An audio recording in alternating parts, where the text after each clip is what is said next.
हे rapid fire वगैरे फार जुनाट आणि बोर झालंय. कार्यक्रमाच्या शेवटाकडे त्यांनी मला आता 3 वेळा ऑलरेडी इशारा करून झालाय, नाहीतर खुर्ची उचलून न्यायची माझ्या सकट. त्यामुळे मी शेवटी फक्त 3 शेर आहेत, तुम्हाला ते मी वाचून दाखवतो. तुम्ही कोण व्यक्ती किंवा संस्था समोर आहे ते मला सांगा. हे जरा वेगळं आहे, म्हणजे डिफरंट आहे. म्हणजे मी आधी शेर तुम्हाला पूर्णपणे वाचून दाखवतो, त्याच्यानंतर तो शेर वाचल्यानंतर त्याच्यासाठी परफेक्ट व्यक्ती तुमच्यासमोर कोण येते तुम्हाला सांगायचं. बरं जरा पण ऐका, जरा जरा कमी करा, म्हणजे मला शेरची भाषा मला कळली पाहिजे आधी. दुश्मनी जमकर करो, दुश्मनी जमकर करो लेकिन ये गुंजाइश रहे, दुश्मनी जमकर करो लेकिन ये गुंजाइश रहे, जब कभी हम दोस्त हो जाए तो शर्मिंदा ना हो.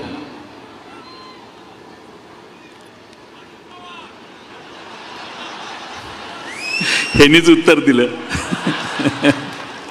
अजित पवार.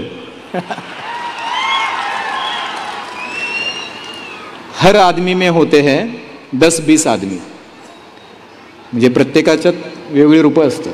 हर आदमी में होते हैं 10-20 आदमी, जिसको भी देखना हो कई बार देखना.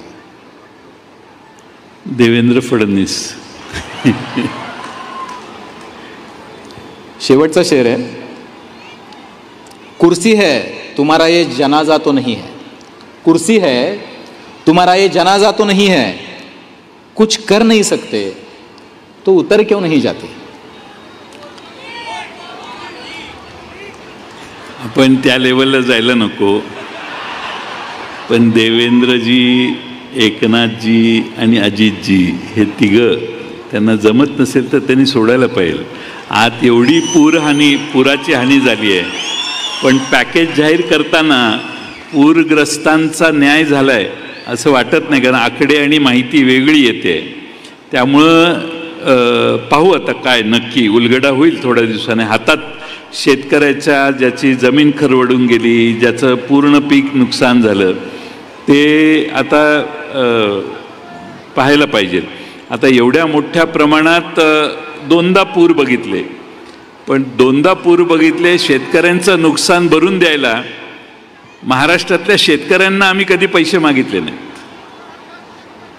शेतकऱ्यांचं नुकसान भरून द्यायला सरकारने पैसे काढून दिले, ऊस उत्पादकाकडून पैसा, पण शेतकऱ्यांचं नुकसान भरून द्यायला शेतकऱ्यांकडूनच पैसे मागितलं.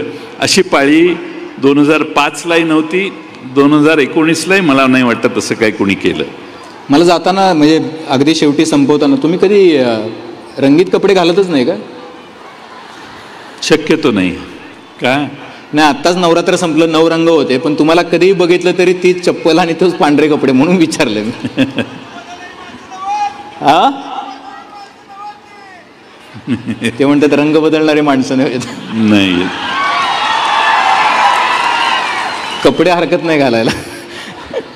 तर हे होते दिलखुलास जयंत पाटील. त्यांनी अगदी कुठल्याही प्रश्नाला डग दिला नाही किंवा कुठलाही प्रश्न नोबॉल म्हणून सोडून दिला नाही. सगळ्या प्रश्नांना दिलखुलासपणे उत्तरं दिली. आणि गेले 6 महिने जी मौनाची भाषांतरं लोक करत होते, की जयंतराव मौनात असताना त्यांच्या मौनाचा अर्थ लावण्याचा प्रयत्न वेगवेगळी लोक करत होती, कदाचित आता ते थांबून तुम्ही जे बोललायत त्याचा अर्थ लावण्याचा प्रयत्न होईल अशी अपेक्षा करूयात.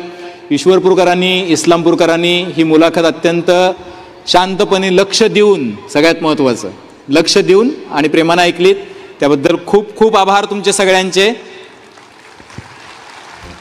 अत्याधुनिक आणि सर्व सोयी सुविधांयुक्त रुग्णांच्या आरोग्याची काळजी घेणारं आपलं हॉस्पिटल लक्ष्मी नारायण हॉस्पिटल.